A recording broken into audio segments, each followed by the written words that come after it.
অল্প খরচে ও কম সময়ে একদম দোকানের মতো মালাই কোট করা মিষ্টির এই রেসিপিটি একবার দেখলে যে কেউ তৈরি করতে পারবে। পুরো ইউনিক পদ্ধতি দেখতে ভিডিওটি একদম শেষ পর্যন্ত দেখার অনুরোধ রইল।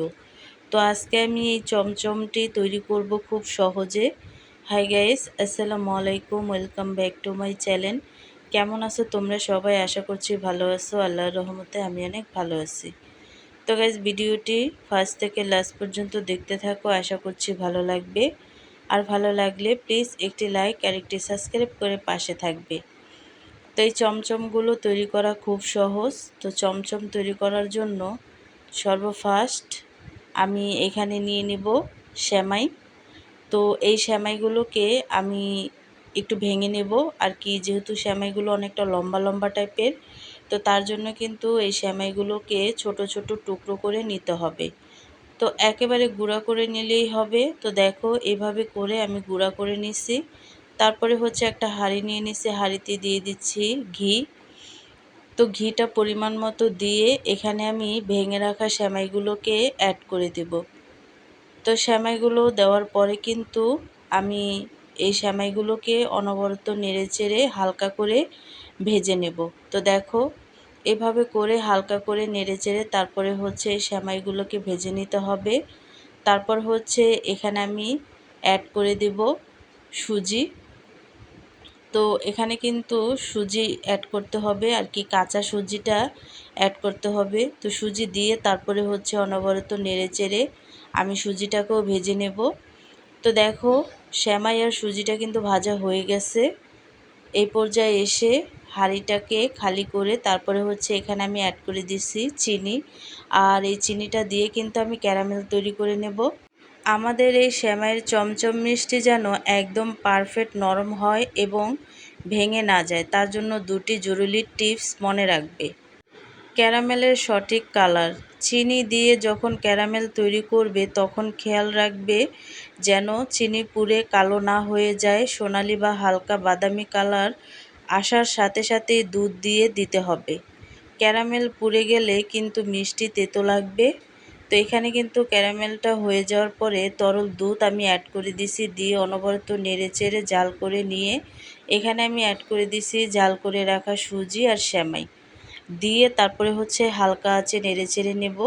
দুধে সেমাই আর সুজি দেওয়ার পর চুলার আঁচ মাঝারি রেখে অনবরত নাড়তে হবে। নাড়া বন্ধ করলে নিচে লেগে যেতে পারে বা দলা পেকে যেতে পারে। একদম মসৃণ ডো তৈরি হওয়া পর্যন্ত নাড়তে হবে। তারপর কিন্তু এখানে আমি অ্যাড করে দিছি গুঁড়া দুধ, তোমরা চাইলে মাওয়া অ্যাড করতে পারো।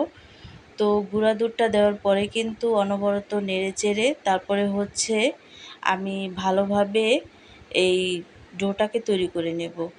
গুঁড়া দুধ আর চিনিটা কিন্তু এখানে আমি অ্যাড করে দিছি, দিয়ে তারপরে হচ্ছে ভালোভাবে নেড়েচেড়ে আমি একটা ডো তৈরি করে নেব।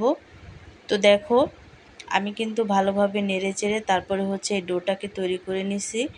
আর হাঁড়ির থেকে যেহেতু ছেড়ে দিচ্ছে তার মানে ডোটা হয়ে গেছে। আর একটা পাত্রে ঢেলে আমি ঠান্ডা করে নিছি ডোটা। তো ঠান্ডা করে নেওয়ার পরে কিন্তু আমি অল্প অল্প করে নিয়ে চমচমে শেপ দিয়ে নেব। তোমরা চাইলে কিন্তু গোল গোল টাইপেরও শেপ দিয়ে তারপরে হচ্ছে এই মিষ্টিগুলো তৈরি করতে পারো। তো আমি লম্বা লম্বা করে চমচমের শেপ দিয়ে তারপরে হচ্ছে মিষ্টিগুলোকে তৈরি করে নেব। তো দেখো, এইভাবে করে কিন্তু সবগুলো মিষ্টি আমি তৈরি করে নিছি। তারপর হচ্ছে গুঁড়া দুধ নিয়ে নিছি আর এখানে কিন্তু কোট করে নেব। তো দেখো, আমি কিন্তু সবগুলো মিষ্টি এইভাবে কোট করে নিছি। তৈরি হয়ে গেল আমাদের ভীষণ লোভনীয় সেমাইয়ের চমচম মিষ্টি। ঈদে বা যে কোনো উৎসবে ঝটপট মিষ্টির এই নতুন রেসিপিটি অবশ্যই ট্রাই করবে। আশা করি আজকের রেসিপি, ইউনিক মিষ্টির রেসিপি তোমাদের অনেক ভালো লেগেছে। আজকের এই মিষ্টির বিশেষত্ব হলো এর অসাধারণ শাহী স্বাদ। প্রথমে আমি সেমাই ভালো করে গুঁড়ো করে নিয়েছি, সুজির সাথে খাঁটি ঘি দিয়ে ভেজে নিয়েছি। ঘি ভাজার কারণে মিষ্টিতে খুব সুন্দর একটা সুঘ্রাণ আসবে। তারপর হাঁড়িতে চিনির ক্যারামেল তৈরি করে তাতে তরল দুধ, গুঁড়া দুধ আর চিনি দিয়ে ঘন করে জাল দিয়ে নিয়েছি। এই ক্যারামেলের মিশ্রণ মালাই দুধ যখন ভাজা সুজি আর সেমাই দিয়ে ডো তৈরি করা হয় তখন মিষ্টির ভেতরে প্রতিটা কোণায় মিষ্টির রস আর মালাইয়ের স্বাদ ঢুকে যায়। রান্নাকে মজাদার করার আসল রহস্য হলো ধৈর্য আর ভালোবাসা। যখন এই ডো ঠান্ডা করে মিষ্টি সুন্দর চমচম শেপ দিয়ে গুঁড়া দুধে কোট করে নেবে, তখন দেখতে হুবহু দোকানের মালাই চমচমের মতো রাজকীয় লাগবে। মুখে দিলেই সুজি আর সেমাইয়ের এই মিষ্টি মালাইয়ের স্বাদ লেগে যাবে, যা বাড়ির বাচ্চা থেকে বুড়ো সবাই খেয়ে তোমার রান্নার তারিফ করবে।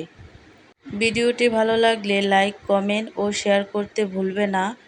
আর আমার চ্যানেলের নতুন হয়ে থাকলে চ্যানেলটিকে সাবস্ক্রাইব করে আমার পাশেই থাকবে। তো আজকের রেসিপিটা কেমন লাগছে অবশ্যই কিন্তু কমেন্টে জানাবে। তো অন্য কোনো রেসিপি নিয়ে তোমাদের মাঝে আবার চলে আসবো। আজকে এই পর্যন্তই। সবাই সুস্থ থাকবে, ভালো থাকবে। আল্লাহ হাফেজ।